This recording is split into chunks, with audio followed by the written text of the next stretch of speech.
Hi, this is how to get clients with your podcast. My name is Toby Goodman. This presentation has also become known as how to use decoy podcasting to win prize clients that will transform your business profits this year. And to be able to do that, we need to know how to do three things. Number one, pick the $296 cherry. Number two, act like a decoy duck. And number three, awaken the introvert within. So everything I'm going to share with you relates back to something called the 80-20 principle, which I'm sure you're aware of, also known as the Pareto principle. And a quick explanation that you might relate to: 20% of office carpet gets 80% of the wear, which is why whoever invented office carpet tiles is a genius.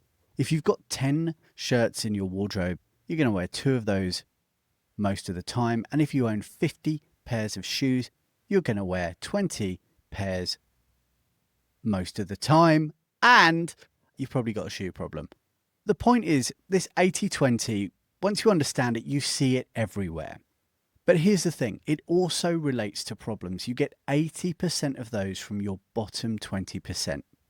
This, in your case, might be what we call clients from hell. I've certainly had a fair few of those in my time. The kind that want a deal, the kind that take time, and the kind that take more resources than they deserve, quite frankly.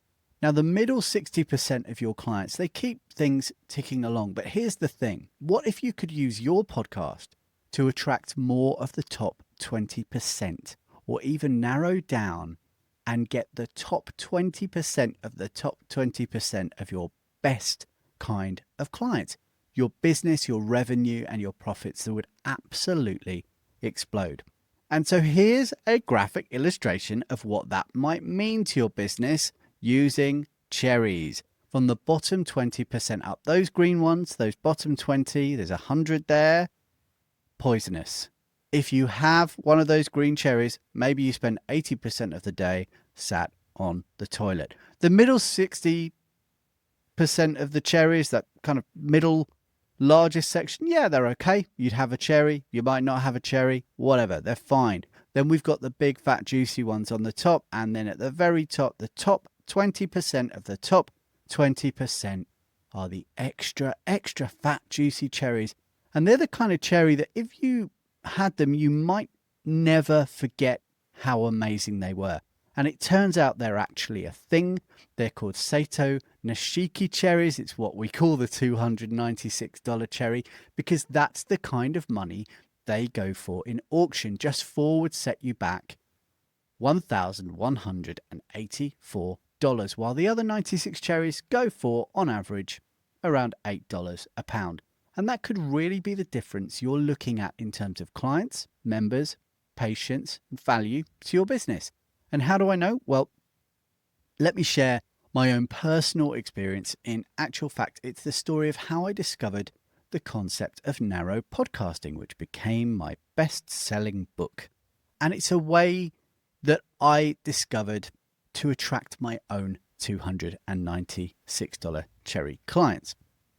Now, before the age of 30, I played drums exclusively at festivals, in the Royal Albert Hall, with a Rolling Stone, with a Bee Gee, with a Spice Girl, on TV shows, various gigs, and even in the West End theatres of London. But in 2015, 16 years into a music career with a 1-year-old boy and another one on the way, I was growing a family and I was fed up with touring.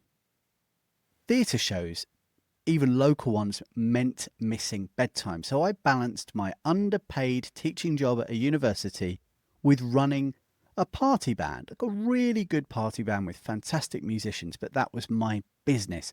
Played at events that kind of looked like this. We built websites, got ripped off on a website, made promo videos, bought suits, bought dresses, did the whole thing. But after about 1 year, bookings dropped off. We didn't have the latest promo anymore, and we weren't the newest, coolest band on the street anymore. There were newer promos around, and we weren't Flavour of the Month anymore, Flavour of the Year. But we knew we needed to get the attention of event planners. And so my business partner and I stumbled upon podcasting. I'd been really getting into podcasting, and we started this podcast called The Planners Pod because we understood that event planners didn't want to talk to us. But it turns out they really wanted to be on podcasts. And so we invited them on this show to be on the podcast. They always said yes, because guess what? Everyone's favourite subject is themselves. And we get them on, they talk about the work they were doing. And at some point in the conversation, we'd seed this question. When it comes to working with musicians, what kind of challenges do you have? And they would always say something along the lines of, well, you know, the problem with musicians is that they can be late, they can be loud, and they can also smell a bit. And that would give us an opportunity to answer. Well, totally understand that concern, that frustration. That's why we only ever work with and hire musicians who are on time, who play appropriate volume-wise to the room that they're in, to the occasion, and of course they have very high levels of personal hygiene. And it's true to say that without podcasting, my world would be much, much smaller. We ended up traveling much further afield than the streets of London and the hotels of London. We were India, Corsica, Italy, Dubai, you name it, private jets, the whole thing. And it turned out that event planners were the conversations we needed to have to get access to those really juicy cherries. And that really was like winning the jackpot on a one-armed bandit. So just to quickly recap what I've just covered, 80-20. Not only do you get 80% of your results and your joy from your prize clients, but you get 80% of pain from your bottom 20. And that's why I showed you the cherries, illustrating what to focus on. And then I just quickly told you how I grew my first business by using podcasting to get in there with people rather than getting out there with people. Now, you know what they say, if it sounds like a duck and it looks like a duck, then it must be a duck. And that's why duck hunters use decoy ducks. They put them onto the water dozens at a time, so when other ducks fly over, they look down and they think, hey, that looks like a duck-friendly place. I'll fly down and join them. And there's quite an art and science to all this. If you don't think so, just type in duck decoy into YouTube. You'll see what I mean. And there's a lot of money in it too. This decoy duck is modelled on a red-breasted merganser hen. It sold at auction at Christie's in 2007. Guess how much for? No, $856,000. So this piece of wood that's got probably some gunk from the water on it is worth over $1 million. Anyway, enough about ducks. The point is, the actual podcast in my narrow podcasting method, or my profitable pod method, is a podcast decoy designed to do the same job as a decoy duck. And that's not meant in a negative way, not in a fake way, but it's designed to create, quite simply, the right kind of awareness. And the narrow podcasting model does not follow the model that most everyone else is trying to do. Let's call it the Joe Rogan model, seeing as he's the most successful broadcast podcaster. His model is based on getting yourself out there, because the bigger the audience he creates, the bigger his payday is.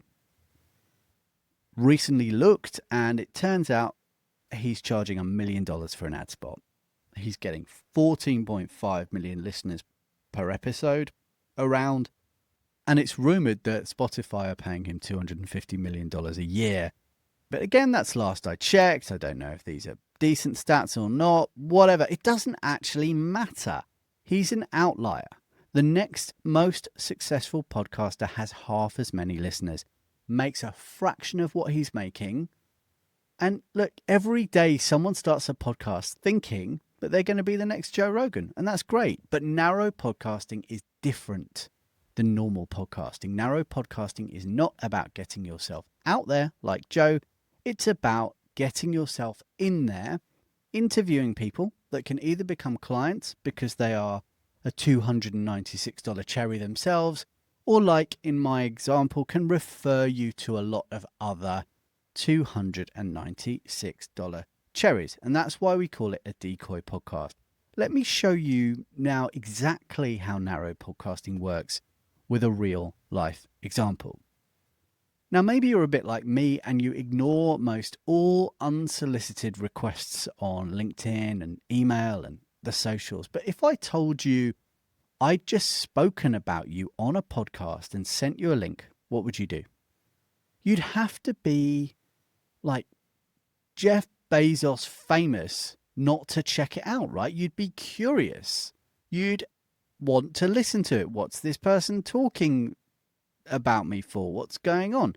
Now, I call this method mentionitis. Now, I happen to be a really big fan of a guy called Julian Treasure. His book, How to Be Heard, taught me the value of what I did in music and how I supported the people that I used to work with and still occasionally do work with.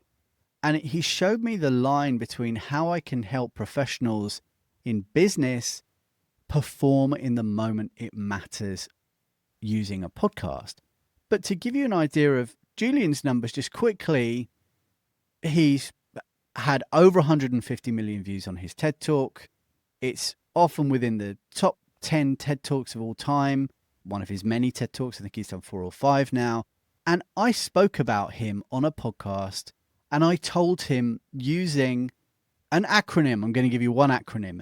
SSPER stands for short, specific, personal, expecting a response. Simply, my email said this: I'm a fan of what you do. I love what you said about listening positions.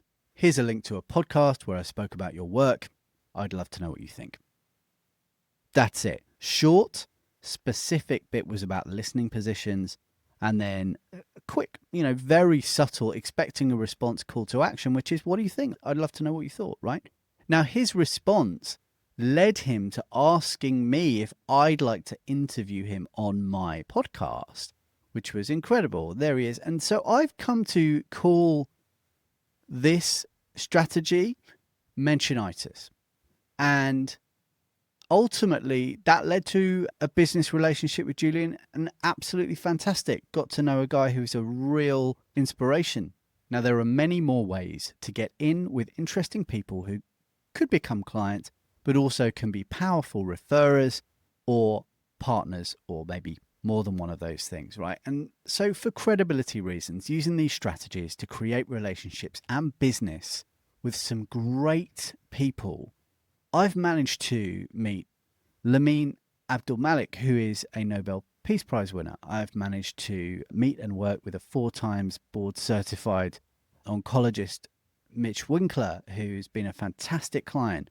I got to know Joe Foster, who is the founder of Reebok, a little bit. And I've managed to spend many years now working with astronaut Kathy Sullivan, the first American woman to walk in space and the most vertical human being in the world. Now, by using techniques like mentionitis, your podcast works just like a decoy duck, giving you access to an unlimited supply, ultimately, of these $296 cherry clients, where the real audience is. And who is that audience?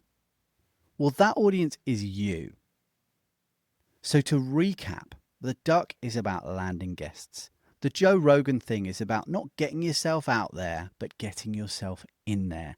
And mentionitis is just one way to attract incredible guests. And by the way, back to Joe Rogan for a second, because narrow podcasting isn't just a different model. To run a successful narrow podcast, you can have a completely different personality than Joe Rogan, right? He's very extrovert. He's larger than life. But thankfully, you do not need to join the cult of extroversion.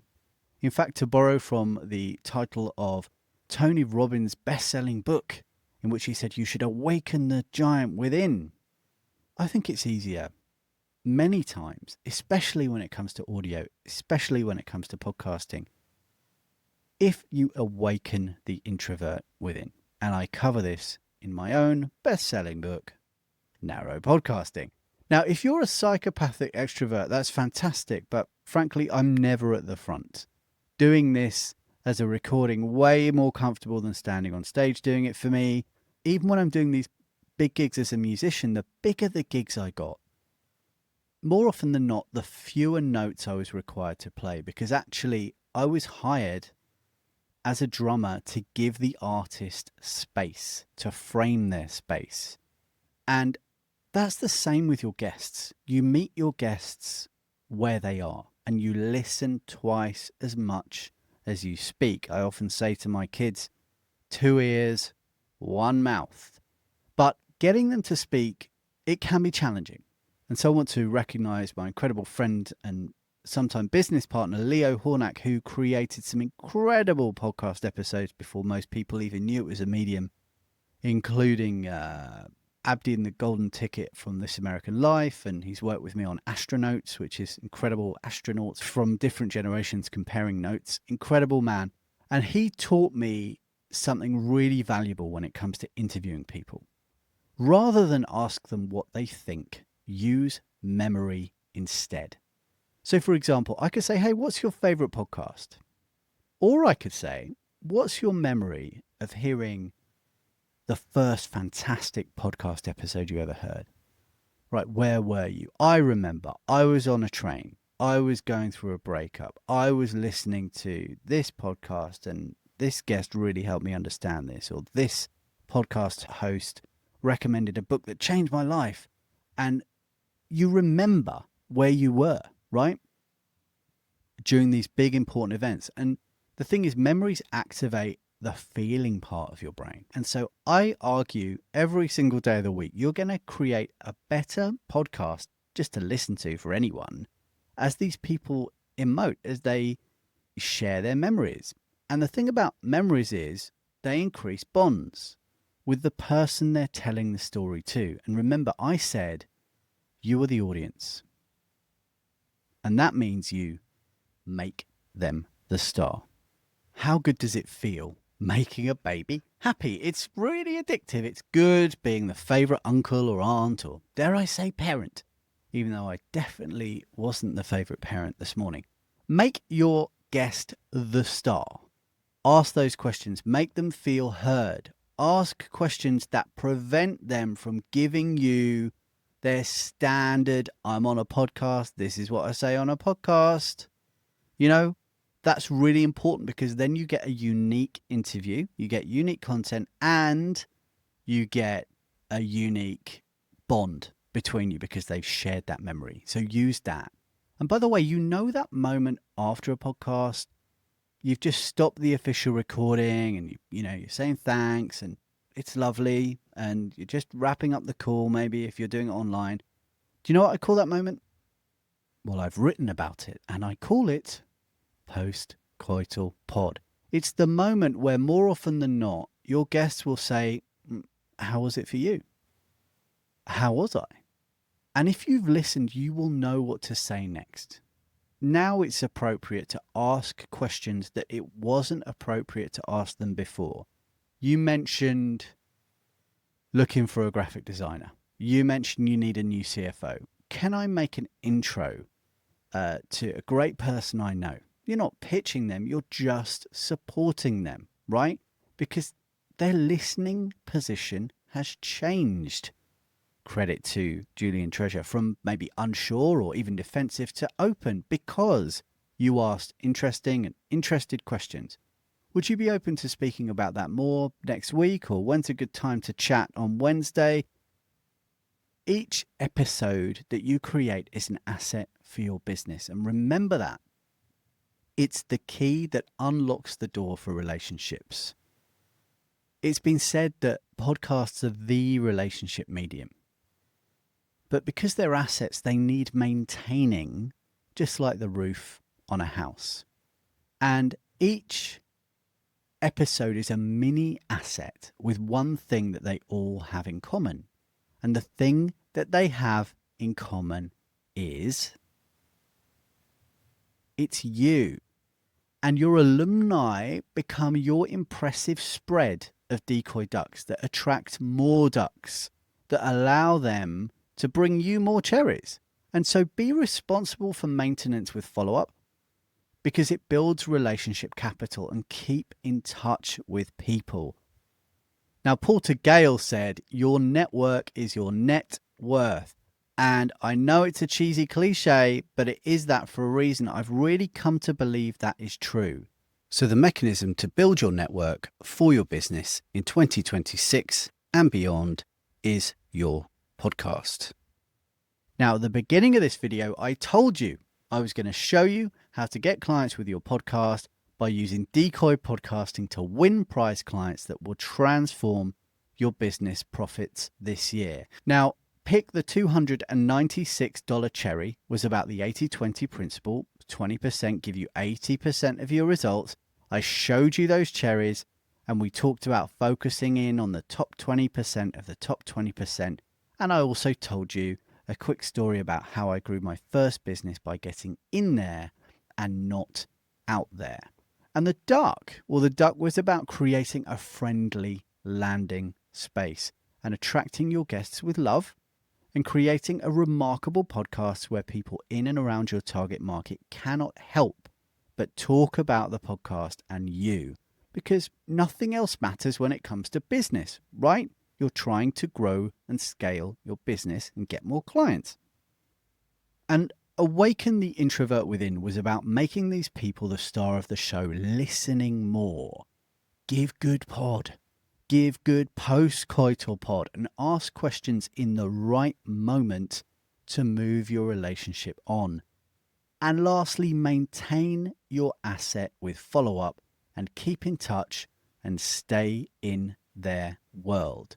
Now, your podcast may go on to be heard by hundreds or even thousands of listeners, but just as nothing says, I don't care about my business, like an @Gmail address, the same is true for audio production. If it's not your thing, your time is worth more. For my best-selling book, News on Skills sessions, for podcast production, or to get my support positioning your podcast so it grows your business. Oh, and that means a podcast that will attract and retain ideal clients, create powerful referrals and partnerships, and even find top talent. Come and say hi over at narrowpodcasting.com.